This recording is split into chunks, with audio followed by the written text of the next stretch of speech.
Like, it almost had to come from somebody like us, where we were in that sort of do or die mentality and thought, this is a thing we have to do if we're going to compete against the big open world players at the time. We're smaller than them, so we have to be different in some important way.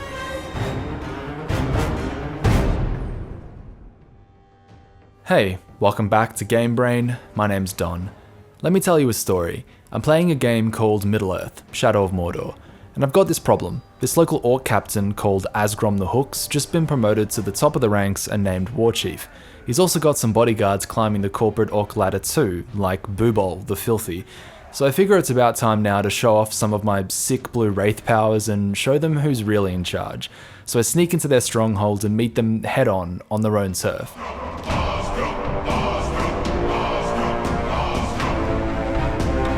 I get in a few nice blows, and for a second it looks like I might... No, just like that, I meet the bad end of Boobol's blade, and as I'm being delivered back to the world of the living, I'm reminded in painful detail how Asgrom and his goddamn hook hand have only gained in power since my defeat. So I do the mature and calculated thing and impatiently repeat the same strategy as before to the same infuriating result. Yet again, Asgrom and his minions are just getting stronger and stronger, but at the same time, I'm getting smarter. So I take on Boobol one-on-one and exact revenge for my earlier defeat, and then I confront Asgrom's other follower, Krosh the Crafty, and seize control of his mind, commanding him to betray Captain Hook and give me the advantage in our final showdown. And it all goes right to plan 2, right up until, out of nowhere, guess who shows up? Man filth! Surprised to see me? Boobol. Yeah, that Boobol. The one that, swallowed my sword a few minutes ago, back from the dead to foil my master plan at the worst possible time. The battle rages on, and eventually I find myself surrounded again and taken down by a nameless grunt who gets a sick promotion out of it and a fancy new title. At this point, I'm so starving for vengeance that I can't stand another second knowing Asgrom and his stupid little hook are out there, unchecked and unchallenged. So I implement Operation Scorched Earth, possessing both of Asgrom's new bodyguards and turning them against him in a dramatic final encounter. After learning from all my blunt force tactics, Asgrom goes down like a domino, tying the bow on a completely unique emergent storytelling moment delivered entirely through gameplay.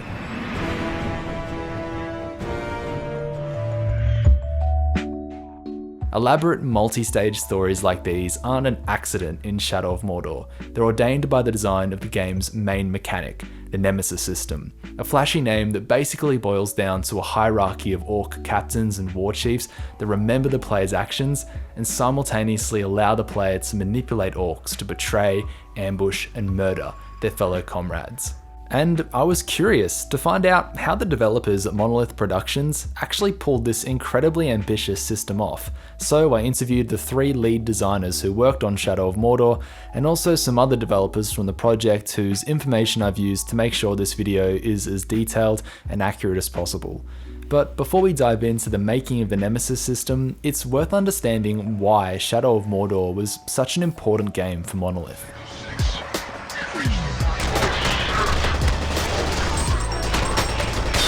So the studio had had a really good start to the 21st century, and it really hits its peak in 2005 with the release of Fear and Condemned: Criminal Origins.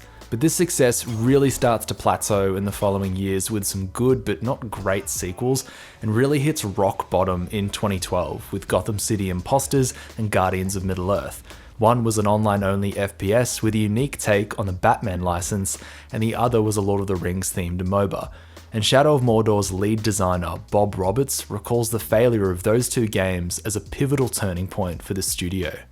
I think the studio, we put out a few games that were not big hits and that didn't do amazing critically. Like, they always did okay, but we were losing money. And so there was a sense that we didn't even realize quite how dramatic it was early on. It became more and more do or die as we went on. Okay, so obviously Monolith's next game needed to be a big success to ensure the studio's future, but they didn't have to look too far to find some inspiration for their next game though. because around this time, Rocksteady Studios, also owned by the parent company Warner Brothers, were seeing a lot of success with the Batman Arkham series, its patented action stealth formula and redefinition of how to adapt pre-existing IPs into video games was a blueprint Monolith were keen to capitalize on. And yeah, it's pretty common knowledge that Shadow of Mordor began life as a Batman game set in the Christopher Nolan cinematic universe. I won't be going into too much detail on the matter, but I have left some helpful links in the description below if you'd like to read up on the cancelled project. Long story short, Nolan backed out from being involved in the Dark Knight game, forcing Monolith to shift gears and change locales from Gotham City to Middle-earth. And from that decision came a fundamentally important question. Which of Middle-earth's many mythical regions would the game take place in? I mean, I always wondered why Shadow of Mordor wasn't set in the regions of Rohan or Gondor, but I'll let design director Michael DePlatter answer that for us. I think, even before there was the idea of the Nemesis system, and there was just the idea of we want to make a compelling Arkham Asylum style game in Middle-earth, there was a strong sense that all these fantastic enemies that you have in Batman are often defined by their relationship to Batman, and they're defined by their scars. And so, okay, how could you do a dynamic version of that? We don't have an orc who's as famous as Joker, but how could you make your own personal version of that? And so Mordor was really a natural setting for that. Then thinking about Lord of the Rings and the orcs as enemies, like an early inspiration there. There's a scene in the movies where Sam goes into Cirith Ungol, and basically this one hobbit kind of decimates the entire fortress by managing to turn all of the orcs against each other. So it's worth mentioning at this point that leading into the development of Shadow of Mordor, there were big changes happening at Monolith and more broadly at their publisher Warner Brothers. You see, all three of Warner Bros. Seattle-based studios had experienced layoffs in 2010, 11, and 12, and eventually Snowblind Studios and Surreal Software were completely merged into Monolith by the time production was starting to ramp up on Shadow of Mordor.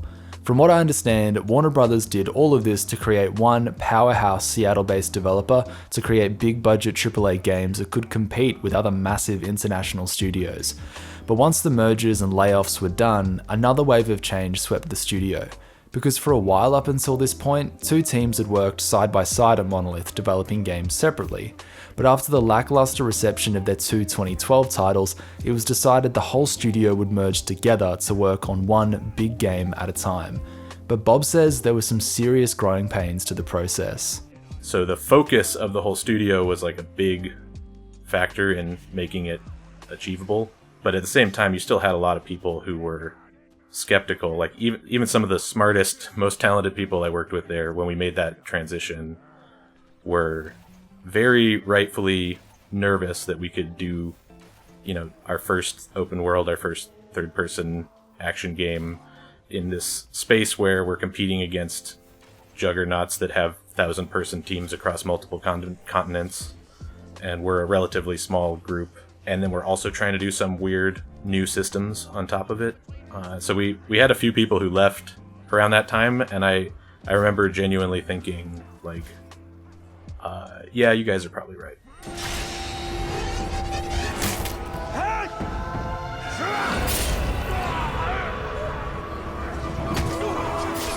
So there was a team before I actually jumped into the team. When I was still wrapping up Guardians of Middle-earth, there was a small prototyping group that had been going for a little bit. And I remember one of the guys on that team made an animatic previs of what it might look like when you kind of get into a scrum with a bunch of orcs and one of them downs you, and like that grudge cam, that like zoom in on the guy that gets the last blow on you while he taunts you and spits in your face, and get the label of like, who is this guy that you can now focus on to come back after him.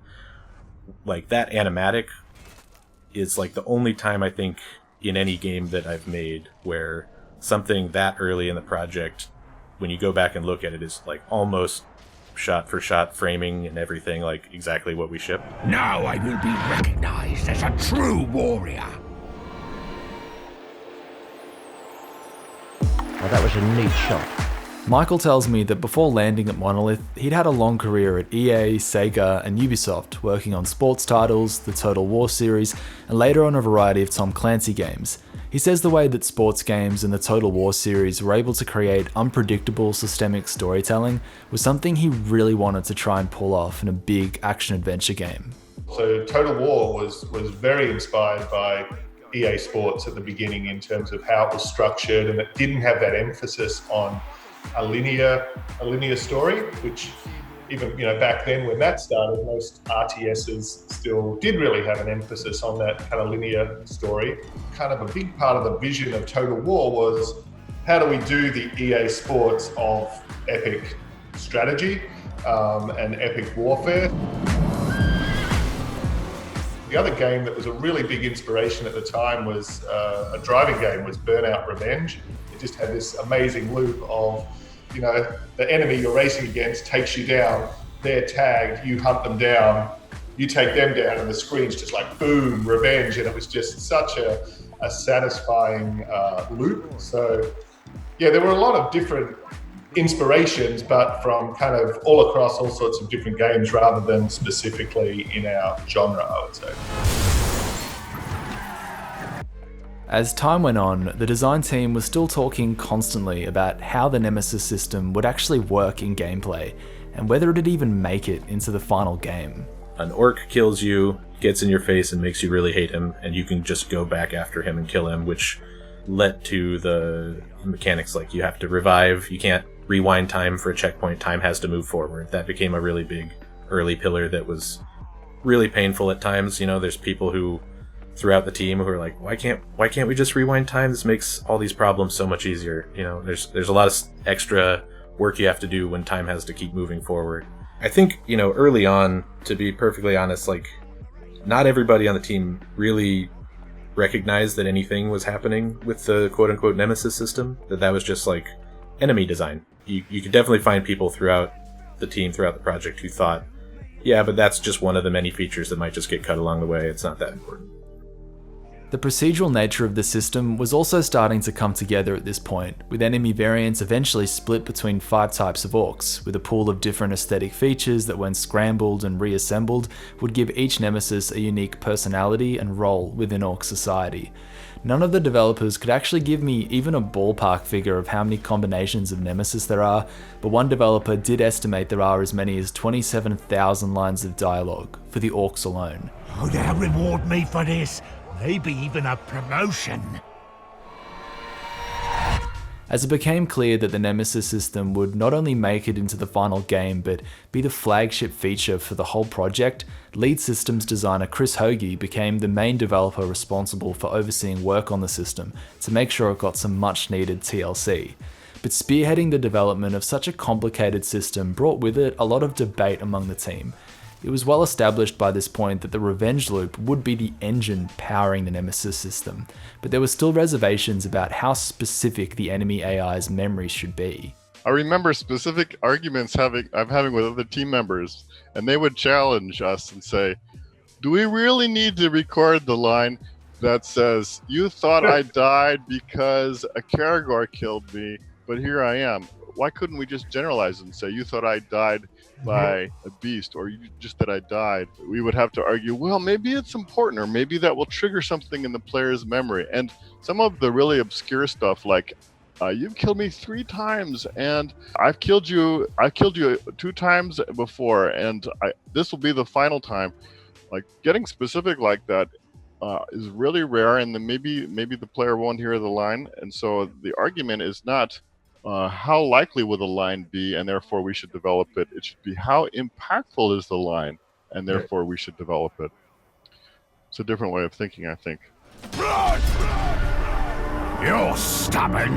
You don't even learn from being killed. Ultimately, it's all about feeding it back to the player in a way that, telling them that the world noticed what they did and reacted to it and cares about it. And that's when they get really excited. That's when you make an emotional connection to the AI. You maggot! When I kill a man, I expect him to stay killed.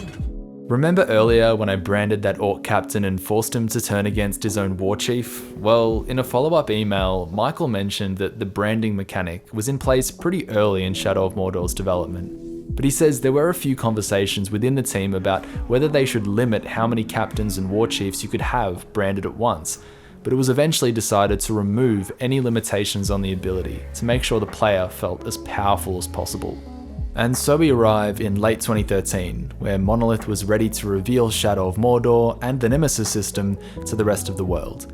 There's also an interesting Nemesis system, where your actions create personal arch-enemies that remember you and, Warner says, are distinct to every gameplay session. And in January the next year, some pre-alpha gameplay gave gamers their first look at how Shadow of Mordor was shaping up. And you can see here, 8 months out from release, the core mechanics and general look of the game has begun to gel into something heavily resembling the final game.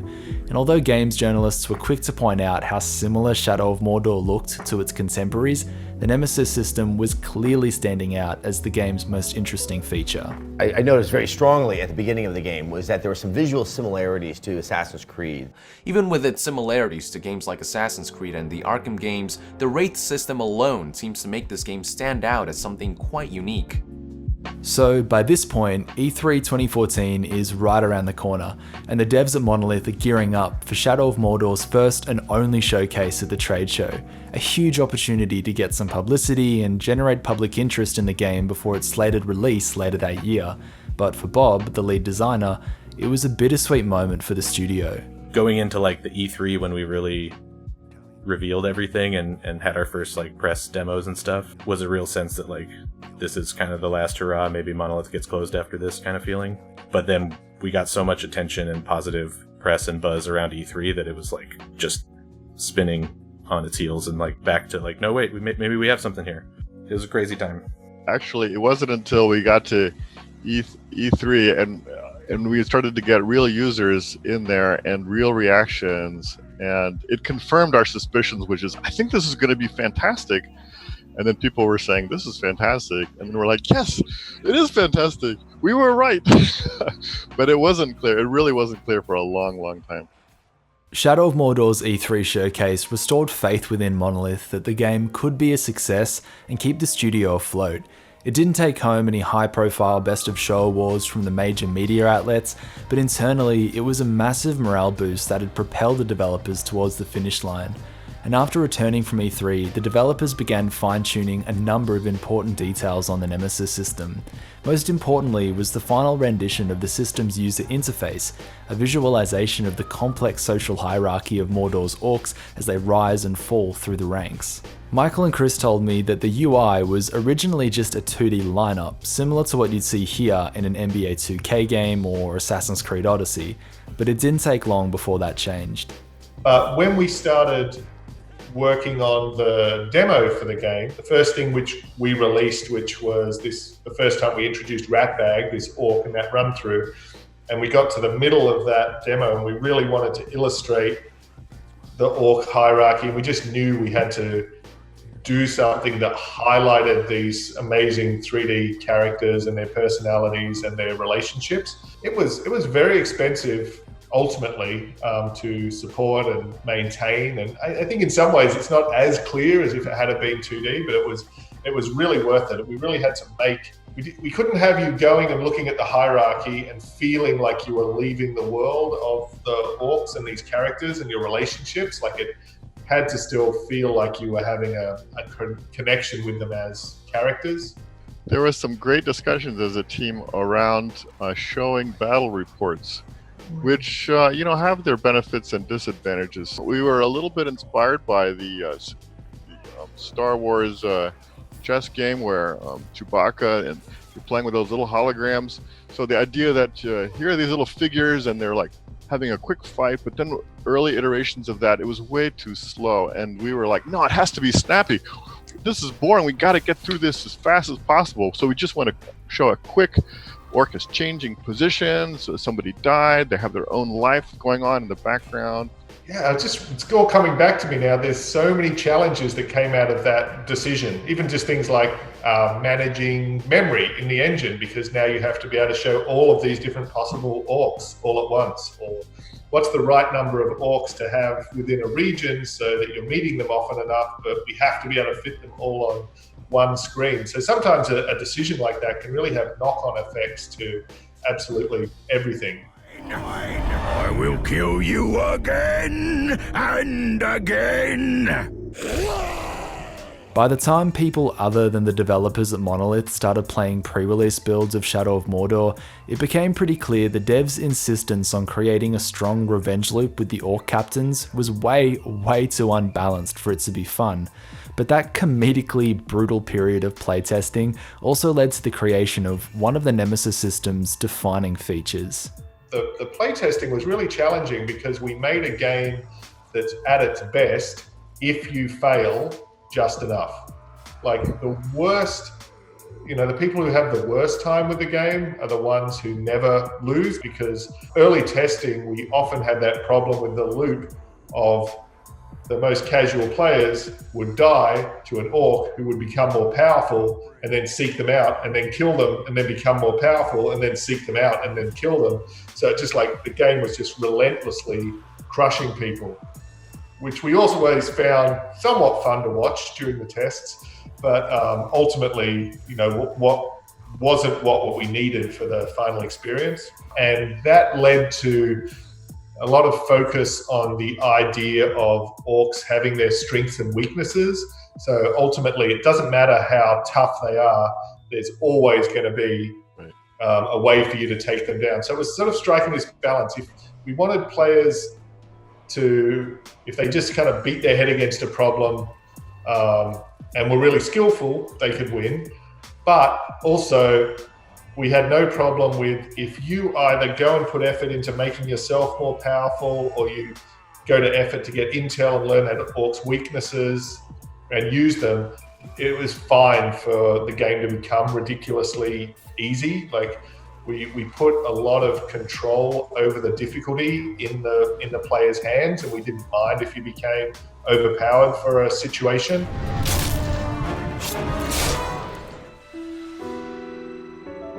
In the lead up to Shadow of Mordor's release, Monolith and publisher Warner Bros. Were both completely aware how important the game's success would be for the developer's future.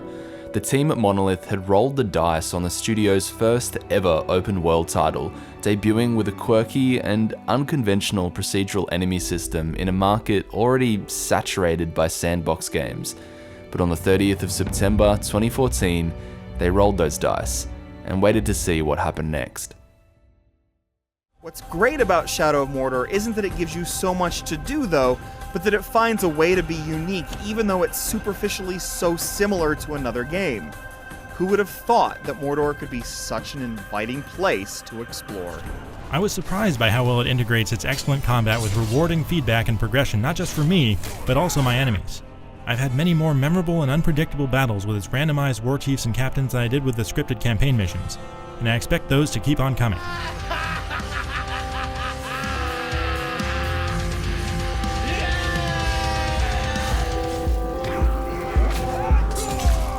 After years without a hit title, merging with two exterior studios and undertaking a massive team restructure, Monolith had delivered the goods. Shadow of Mordor went on to sell around 5 million units and receive a ton of critical praise.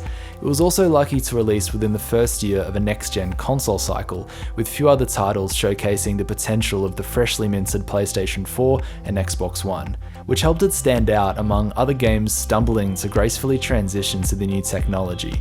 And nowhere else was this better showcased than by the powerful systemic storytelling of the Nemesis system and its awesome cast of charismatic villains. Call that a mob? Nah, this is a mob!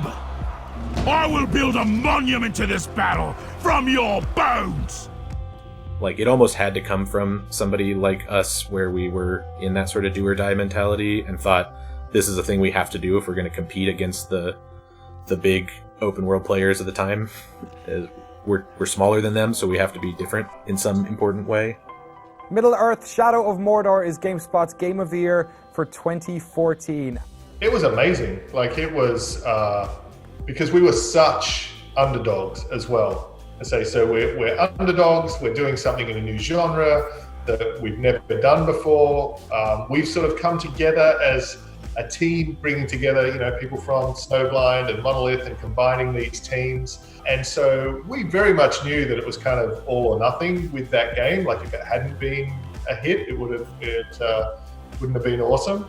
And so the validation and the relief and the feeling that we as a team had really gone through the trenches together and bonded as a team. And it was something, because we're not a huge team, it's not, massive, everybody, I believe, had a very strong feeling that they made a real contribution. It's not like some vast team with lots of cogs. Like we really built it together and kind of came through a bit of fire to do it.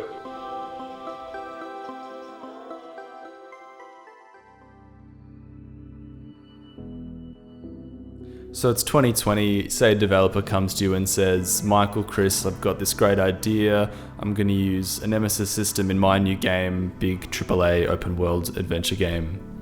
Are you recommending them or dissuading them? I mean, how do you take that sort of conversation? The thing I would recommend, I wouldn't say take the Nemesis system because that's so specific to Shadow of Mordor, but I would definitely recommend anyone thinks about how do you let the player have more authorship and autonomy of their story, and how do you make people have stronger and stronger emotional connections to NPCs and AI and the world of the game. It's pretty universal that players like choice, they like their choices to matter, they like to be able to have an impact on the world, they like to build relationships, and there's different ways to do that, but I think those are all great goals.